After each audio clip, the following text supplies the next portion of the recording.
Comme le veut maintenant la tradition, pour chaque colloque, je vais accueillir Bruno Carsanti, philosophe et vice-président à l'EHESS. Je disais tradition donc parce que toujours lors d'un colloque, on invite un philosophe pour mettre en perspective le cycle qui s'achève et celui qui va s'ouvrir, et pour avoir un regard sur le sujet.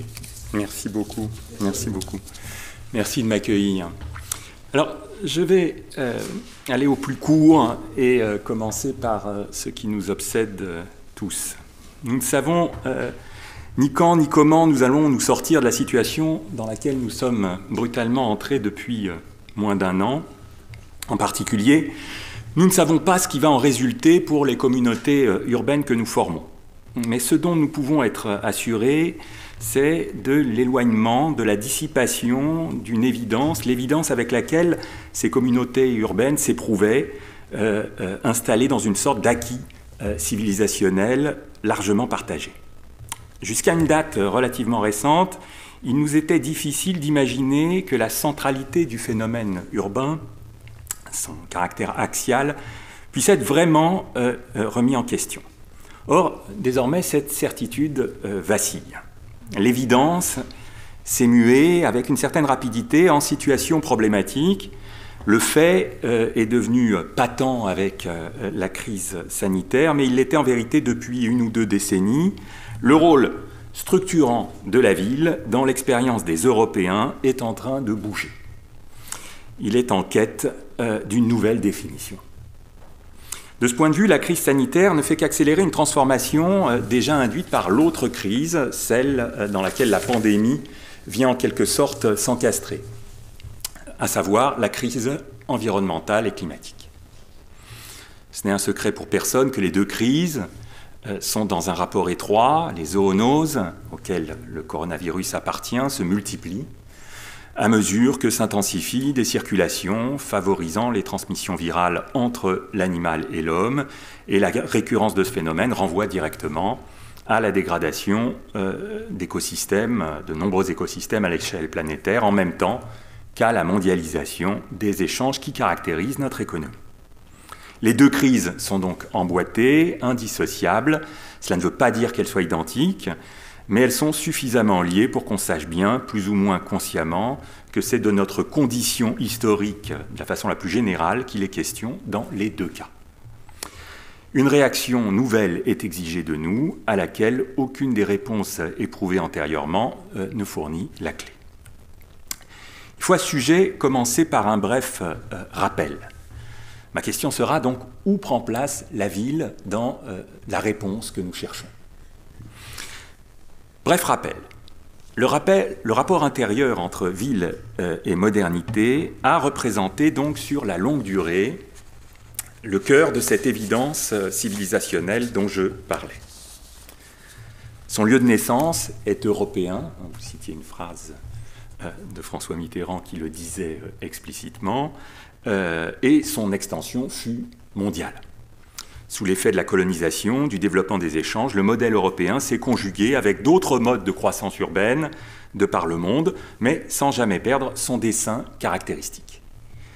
Pour ressaisir ce dessin sur la longue durée, plusieurs voies sont possibles. On peut mettre l'accent, en remontant très loin, assez loin, sur l'héritage de la commune médiévale et du mouvement inouï d'autonomie collective dont elle a été le levier. On peut aussi se situer plus près du présent en se concentrant sur la grande ville capitaliste du XIXe siècle, avec ses effets contradictoires, déchirants même, d'individualisation et de massification, et suivre les altérations de cette forme au cours du XXe siècle. Quelle que soit la perspective adoptée, la focale demeure. De la ville, comme objet réel et comme concept, dépend l'autocompréhension des modernes dans ce qu'ils ont d'absolument spécifique, d'irréductible, de singulier. Surtout, on reconnaît que cette identité se donne à travers la ville sous la forme d'une ambivalence constitutive. Car d'un côté, la ville recèle par elle-même le sens de l'émancipation individuelle et collective, par quoi la modernité s'affirme. Et de l'autre, elle atteste, plus qu'aucune autre réalité, des formes de vie aliénées, exploitées, réifiées. que cette même modernité a dû aussi engendrer pour se produire. Bref, la modernité ne s'exprime nulle part plus complètement que dans le janus urbain, la double phase du procès par quoi la ville se définit. C'est pourquoi aussi penser la ville est toujours apparu comme un geste épistémologique de première importance. Ce n'est pas seulement que la ville recueille les savoirs, c'est qu'elle est par elle-même savoir.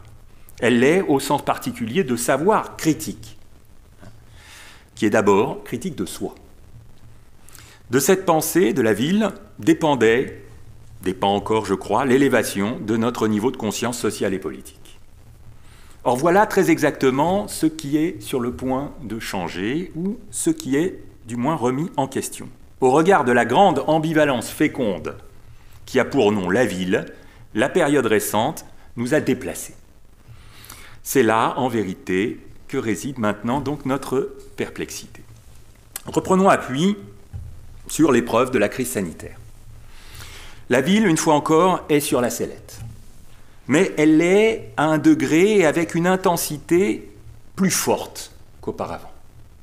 Car ce qui arrive, c'est que la capacité même que recèlerait la ville de donner une réponse aux dommages modernes se trouve attaquée de front et doit donc être relevée autrement.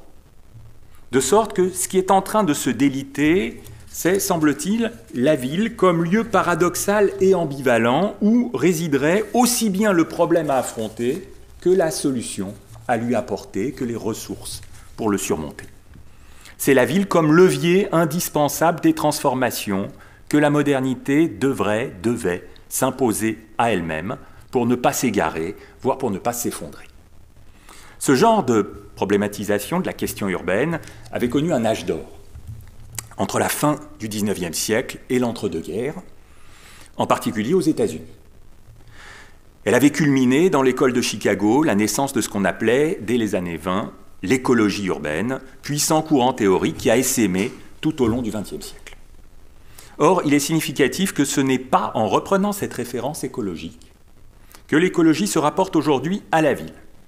Au regard de la situation actuelle, les choses se présentent différemment. On est amené à prendre en compte le redéploiement des formes de vie dans des mouvements et dans des configurations spatiales que l'expérience urbaine, en croissance constante, ça a été dit à plusieurs reprises, ne paraît plus néanmoins pouvoir fournir la grille d'intelligibilité, peine donc à nous aider à comprendre ce type de redéploiement. Sur ce point, le changement est profond en raison de ce qu'il vient toucher. Rien moins que le nouage entre ville et modernité comme enjeu crucial des luttes à travers lesquelles les sociétés s'efforcent d'avancer et de progresser. Si bien qu'on se dit que c'est peut-être le moment de revenir sur nos évidences les plus ancrées pour les interroger. C'est le moment de redécrire ce qu'on voulait vraiment dire par expérience moderne sous l'angle de la ville. Expérience des modernes subspecie urbanitatis. À quoi exactement tenions-nous et tenons-nous, pensions-nous et pensons-nous à travers notre expérience de moderne comme expérience urbaine? Je vais tenter dans ce qui suit de résumer ce genre d'attache à la ville. Il me semble que notre expérience urbaine est toujours apparue comme traversée par deux lignes rectrices qui interfèrent l'une avec l'autre, mais qu'on doit distinguer pour y voir clair. Une ligne que j'appellerais morphologique ou socio-morphologique, et une ligne juridico-politique. La ligne socio-morphologique d'abord. Cette ligne est active sur la longue durée. Elle se précipite depuis la fin du XVIIIe siècle avec l'essor du capitalisme, à travers la première grande phase d'industrialisation, celle qui a provoqué le paupérisme et la constitution de la classe ouvrière, ce qui a motivé la première grande critique urbaine, puis la seconde phase d'industrialisation du début du XXe siècle, impulsée par le Fordisme, puis le post-Fordisme, pivot d'un autre genre de critique urbaine, en particulier l'écologie urbaine dont je parlais précédemment. La grande différence entre les deux phases, c'est la forme prise par l'investissement du capital. Dans la première, qui s'étend tout au long du XIXe siècle, il était massivement réinjecté dans les procès de production. tandis que dans la seconde, il est passé par la consommation et la restructuration des marchés. Dans les deux cas, des types de villes et des problématiques politiques liées à la ville très différentes se sont dégagées. Cela étant, sans rien méconnaître de ces différences, on peut dire qu'une même dynamique socio-morphologique, c'est la ligne morphologique que je distingue, demeurait. Elle est bien décrite par Durkheim dans sa thèse de 1893 sur la division du travail social. Conjointement et en réseau depuis le Moyen-Âge, les villes, disait-il en substance, sont des réalités morphologiques qui émergent du fait de l'accentuation de la division du travail et de la spécialisation croissante des fonctions sociales. À partir du XVIIIe siècle, et surtout au siècle suivant, le phénomène s'accélère et devient conscient et politiquement régulé. C'est justement le moment de la conscience moderne. Cette dynamique a deux grandes conditions. Il faut que marchent ensemble ce que Durkheim appelait la densité matérielle et la densité morale. Entendons l'accroissement du volume de la population, facteur proprement démographique, et l'accroissement du nombre et de la nature des interactions sociales, facteur social proprement dit. Toute ville, qu'on la prenne à quelques moments de son histoire, est un composé réel de ces deux facteurs primordiaux. Mais à cela s'ajoute un troisième facteur, moins directement perceptible et pourtant décisif pour vraiment distinguer la ville de toute autre forme de condensation physique et morale. De la famille, du village, de la communauté, la ville c'est autre chose pour cette troisième raison. C'est que la concentration à l'espèce est dynamique et résulte de flux migratoires plus ou moins stabilisés. Cela veut dire très simplement que la ville est un produit de l'exode, et elle l'est essentiellement. Moralement, cela veut dire qu'elle fait passer au second plan les liens fondés sur la parenté et l'ancrage territorial. Alors c'est très exactement dans cette mesure qu'elle nous oblige autrement, et constamment autrement, si l'on peut dire, comme diront justement les auteurs de l'école de Chicago, constamment autrement. Le désancrage est le point d'entrée dans l'ancrage de la ville, comme ancrage où la moralité fonde la territorialité et non l'inverse. En elle, les individus et les sous-groupes sont donc mis en relation sur un autre mode que celui déterminé par les identités héritées. Ils s'engagent dans de nouveaux liens, au-delà de la reproduction des statuts associés à la naissance en un lieu donné et dans un lignage donné. Le foyer d'une nouvelle vie morale apparaît, une vie dont on voit bien que nous sommes tous, ruraux comme urbains d'aujourd'hui, complètement imprégnés. Je résume. La ville est en nous, spirituellement, si l'on peut dire, sous ces trois aspects. Contiguïté distanciée, migration et mobilité incorporée, et différenciation interne, sur la base d'une division du travail accentuée, et donc d'une individualisation toujours plus poussée.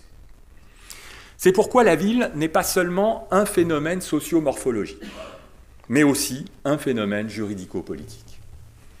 C'est la deuxième ligne. Elle tient au fond à cette vitalité morale qu'on vient de voir. Dans la mesure où des interactions nouvelles renaissent constamment, une recherche de régulation est enclenchée que les cadres traditionnels ne suffisent jamais à assurer. Cela, les grands historiens de la ville médiévale avaient été au XIXe siècle les premiers à le souligner. Mais surtout, le trait est repris et pleinement compris par un sociologue comme Max Weber. Il revient en propre à la ville, disait-il, de poser à nouveau frais la question du droit, en la reconduisant à la question de la formation des droits subjectifs individuels, de l'autonomie juridique des sujets de droit et des obligations nouvelles qui naissent de cette autonomie reconnue et expérimentée dans la vie urbaine. Ce genre de pensée du droit, c'est aux franchises médiévales qu'on le doit historiquement, et plus précisément à la tierce position qu'elles sont venues occuper en contrepoint aussi bien du pouvoir monarchique que des pouvoirs féodaux. C'est la naissance d'un contre-espace qui n'est ni celui du pouvoir central, ni celui des dominations locales. Vous l'avez compris, c'est des origines reculées de la bourgeoisie que je suis en train de vous parler. Mais si l'on prend un regard moins éloigné sur ce processus, on peut dire quelque chose qui dépasse la caractérisation de cette classe. On peut dire que la ville acquiert son trait constitutif d'être le lieu de confrontation des droits, entre catégories sociales aux intérêts opposés, entre sujets en conflit, entre agents sociaux qui, désancrés de leur terroir et de leur lignage, font l'expérience d'une mobilité aussi bien sociale que physique. En ville, des situations ne cessent pas d'apparaître dans leur nouveauté, à raison des phénomènes de mobilité, de différenciation, d'individualisation qui forment sa synthèse propre.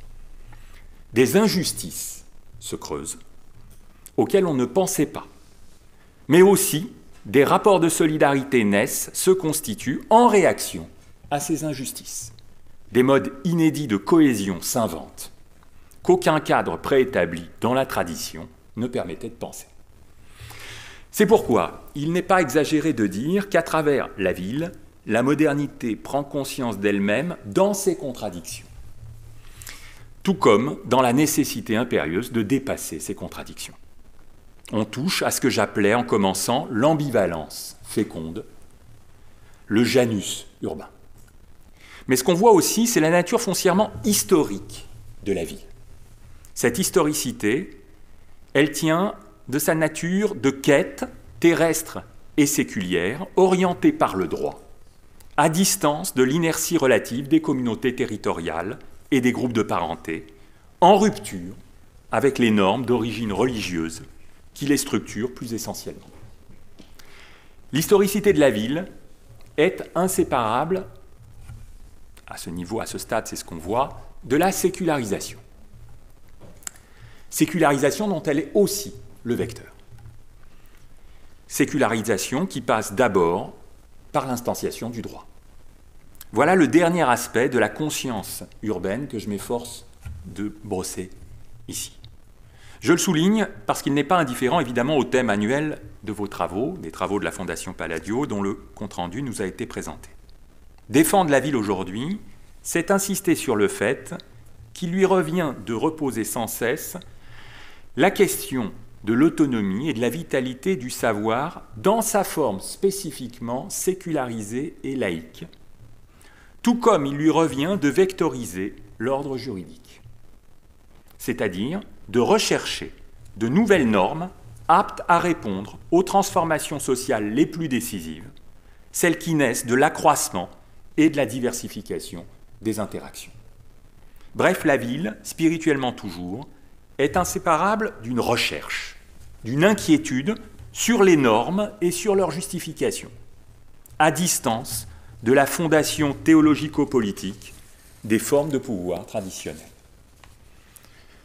Que des droits individuels et collectifs demandent à être satisfaits et il s'ensuit immédiatement que de nouvelles règles doivent être inventées à l'aide d'une réflexion plus poussée. Pour le dire d'un mot, c'est d'un même mouvement profondément moderne que la ville fait émerger en son sein les tribunaux et les universités.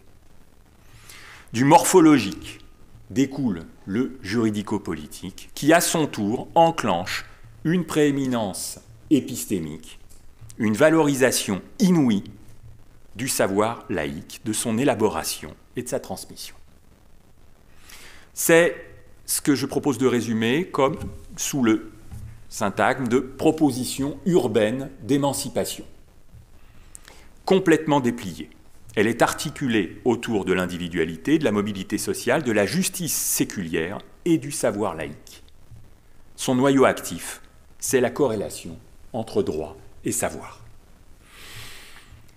Elle est ouverte, du même coup, sur une histoire qui, telle une ligne de fuite infinie, sans terme assigné, s'échappe toujours plus de la fixité traditionnelle des communautés référées à la terre, à la parenté et à la foi commune.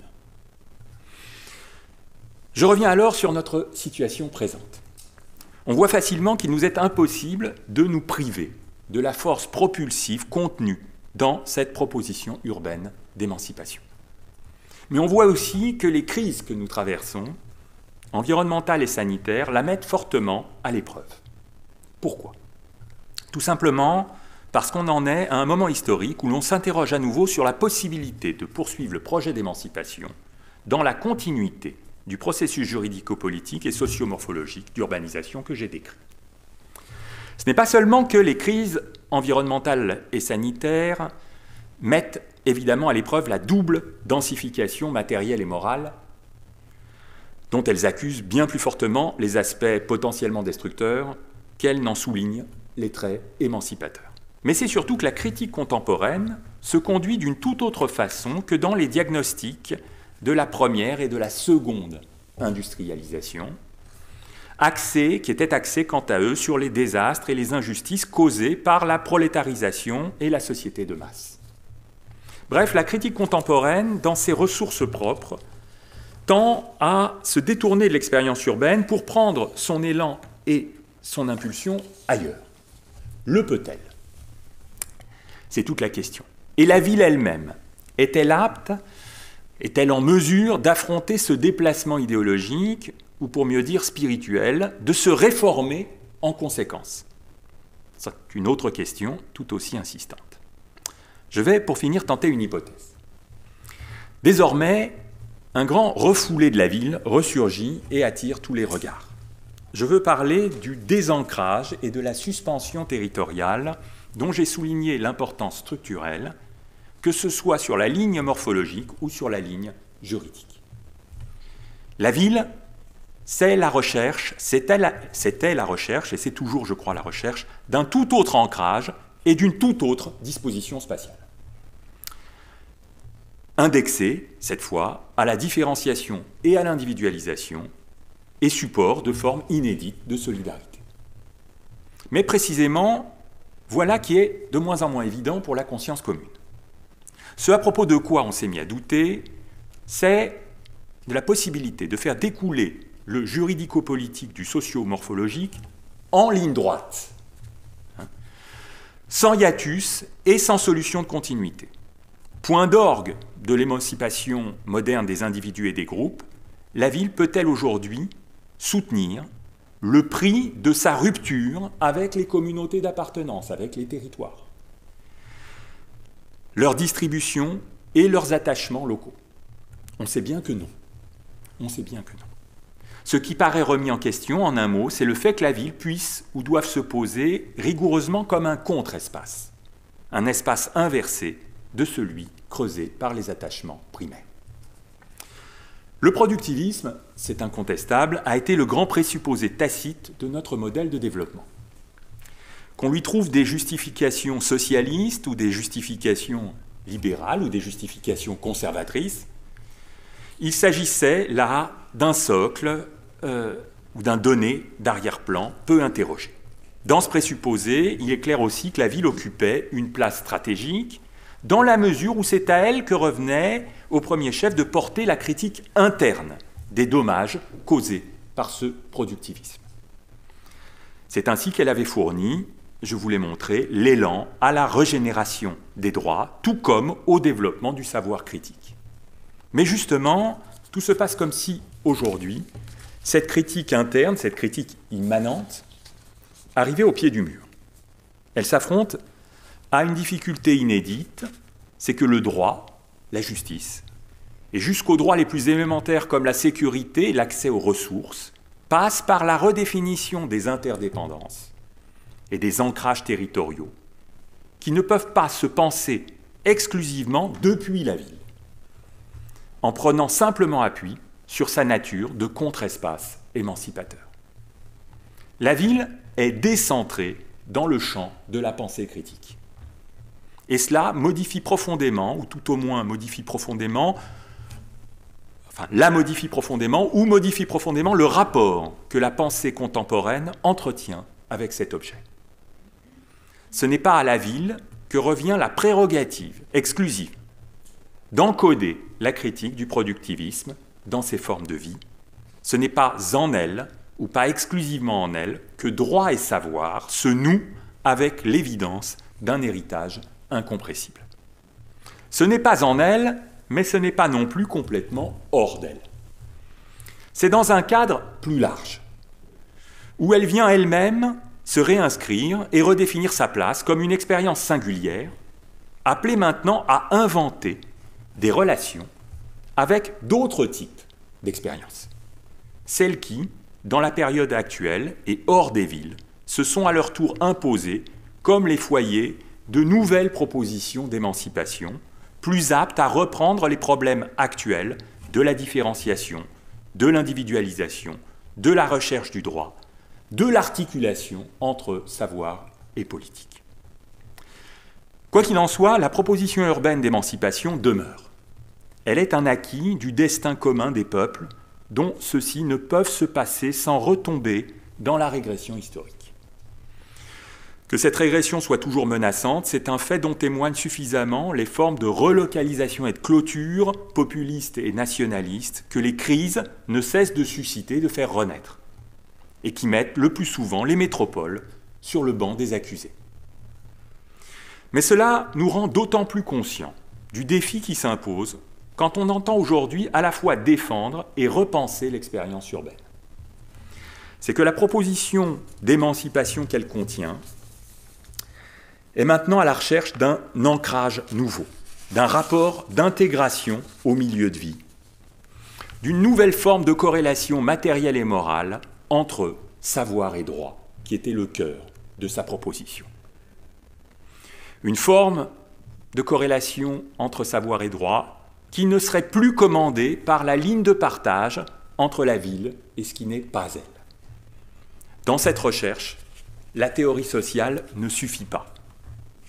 Elle est l'affaire de tous ceux qui, tels que vous, travaillent de près ou de loin à reconstruire la ville sur de nouvelles bases, à la rouvrir en quelque sorte, tout en étant conscients que sa modernité en est à un tournant majeur de sa longue trajectoire.